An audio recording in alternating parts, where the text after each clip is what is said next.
Well, Marlon, just how do you kind of process this game, and what do you guys do to shake this off and move Um,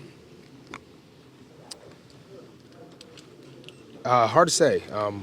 Obviously, we wanted to get the win. I thought, I thought we had some self-inflicting wounds on offense and defense, but we got to come in tomorrow, watch the film. But obviously, we wanted to get this one before the bye. Came up short, so you kind of we'll see tomorrow. Look at the film and then kind of go from there. But it's obviously not a great time to lose, but being that you got the bye, I guess it's got time. You got time to flush.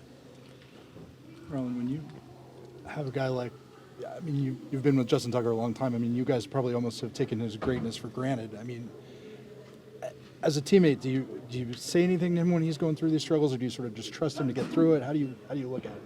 Yeah, I think I said on the sideline. I think Tucker is. I said this to some of the guys, or I said I think this is normal for kickers, but we've just been so blessed by Tucker's eliteness that we kind of take it for granted. Used to sit down there on the when he goes out there and it's going in. But I think great players, they get out of those slumps at the right moment, and I think Tucker's one of those guys. But there's not much I know about kicking, but I do know Tucker's a guy to get things turned around.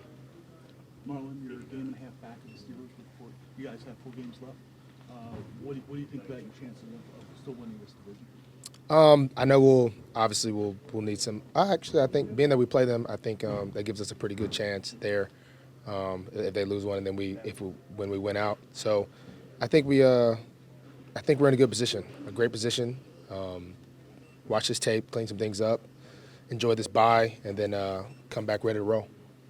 Big picture, do you feel like the defense has turned a bit of a corner over the last month? I mean, you had some difficult things to say about the defense a month, 6 weeks ago.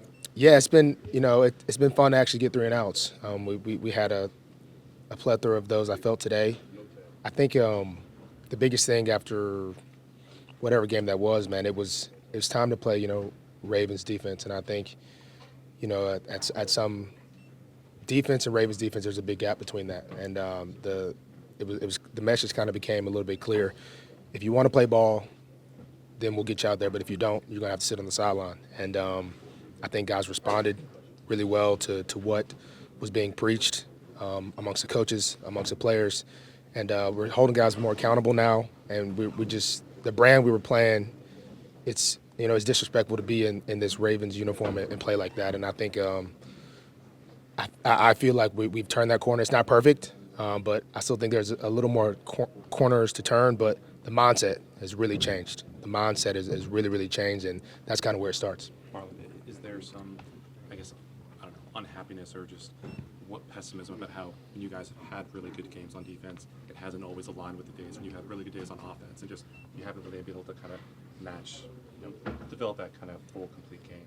Yeah, it hasn't really. I know the defenders, we haven't really looked at it as far as that aspect. We're just kind of do what we can, but if you take it back early to the season, if that, I'm happy. We're just trying to move as one unit, worry about the defense. But early in the year, I mean, if we didn't have the offense going crazy, I don't know what our record would be. So we haven't really. This isn't really much of a point your finger team. That's been the best thing about this team. It's let's do our job, do your job, and let's come together. But yeah, you definitely want to get clicking on all cylinders: offense, defense, special teams, and so that's what we're chasing going forward. Marlon, do you feel like when you're playing these top teams like the Chiefs and Pittsburgh and Philly, that you're just lacking a kind of a complete effort in all 3 phases? Do you think that's sort of holding you back against these teams? I really can't say. I really can't really say. I'd have to look a little more at the tape, but I do know there were some self-inflicted wounds there. But I really can't say.